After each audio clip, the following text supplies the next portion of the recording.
Elle serait là, si lourde, de Boris Vian. Elle serait là, si lourde, avec son ventre de fer et ses volants de laiton, ses tubes d'eau et de fièvre, elle courrait sur ses rails comme la mort à la guerre, comme l'ombre dans les yeux. Il y a tant de travail, tant et tant de coups de lime, tant de peine et de couleur, tant de colère et d'ardeur. Il y a tant d'années, tant de visions entassées, de volontés ramassées, de blessures et d'orgueil. Métal arraché au sol, martyrisé par la flamme, plié, tourmenté, crevé, tordu en forme de rêve. Il y a la sueur des âges, enfermée dans cette cage, 10 et 100 000 ans d'attente et de gaucherie vaincue.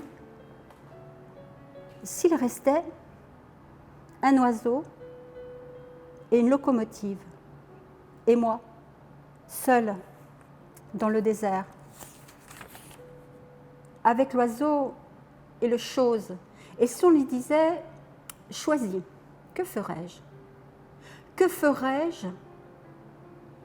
Il aurait un bec menu, comme il sied au conirostre, 2 boutons brillants aux yeux, un petit ventre dodu. Je le tiendrais dans ma main et son cœur battrait si vite. Tout autour, la fin du monde et 212 épisodes. Il aurait des plumes grises, un peu de rouille au bréchet et ses petites pattes sèches, aiguilles, gainées de peau. Allons, que garderez-vous ? Car il faut que tout périsse. Mais pour vos loyaux services, on vous laisse conserver un unique échantillon. Comotive ou oisillon ? Tout reprendre à son début, tous ces lourds secrets perdus, toute science abattue, si je laisse la machine. Mais ses plumes sont si fines et son cœur battrait si vite que je garderai l'oiseau. Alors pour vous rassurer, c'est un paraphe d'un titre qui s'appelle « Un robot poète ne nous fait pas peur » de Boris Vian. Il écrit à M. Parinaud qui occupe le directorat. C'est un article défini à merveille l'attitude de Boris Vian devant la science. Ainsi, d'une part, on peut essayer de posséder le robot en étant tout ce qu'il y a de plus rigoureux. D'autre part, on peut tenter de fabriquer d'autres logiques auxquelles il ne pigera rien. Fabriquer d'autres logiques aboutit malheureusement à un, par rapport à l'ordre actuel, apparent chaos.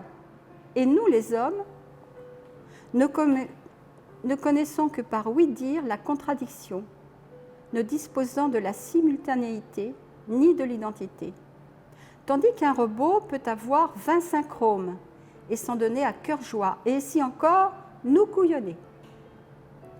Or, l'ennui de nos deux solutions est qu'elles sont contradictoires. Ce dont, je vous le disais, nous ne nous accommodons pas.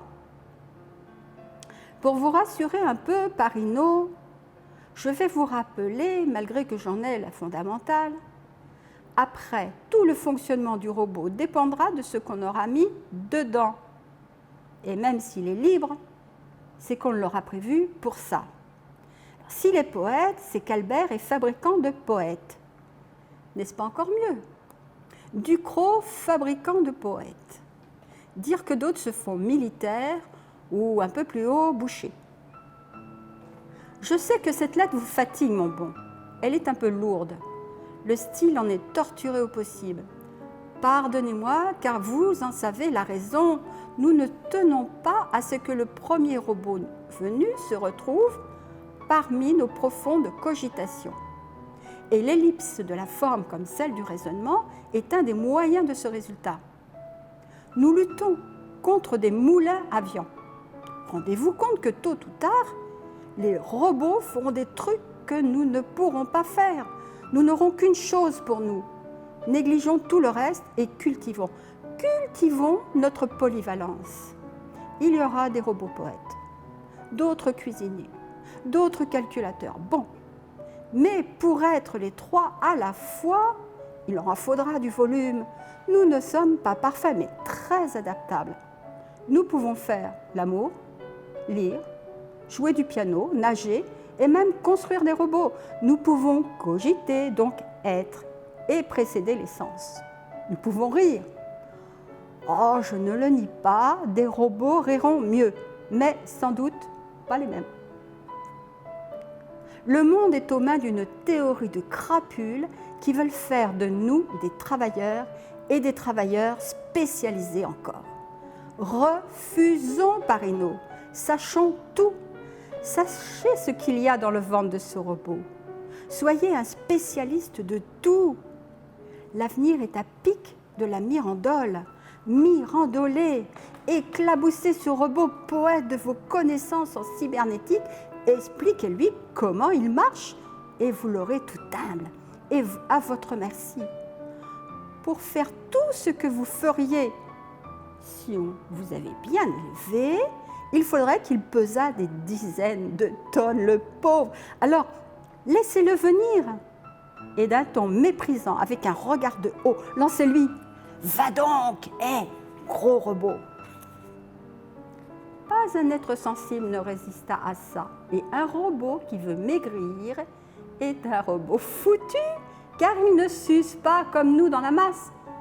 Il devient faible, s'anémie et d'un coup, il se casse. Et s'il se répare lui-même, l'écrabouille.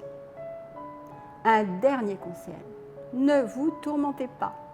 Quand le robot sera plein de robots, quoi de plus facile que d'en inventer un doté par construction de la haine de son espèce? Alors, tous transformés en Néron aux mains blanches, nous jouerons de la lyre avec une ficelle et une boîte de conserve en regardant flamber à nos pieds les hangars où les robots se tordront dans les braises comme de présomptueuses fourmis aux accents majestueux d'une chanson composée par un jongleur prodige de 2 ans, élevé dans les pattes d'une tigresse à l'abri du monde civilisé. Votre serviteur dévoué, Boris Vian.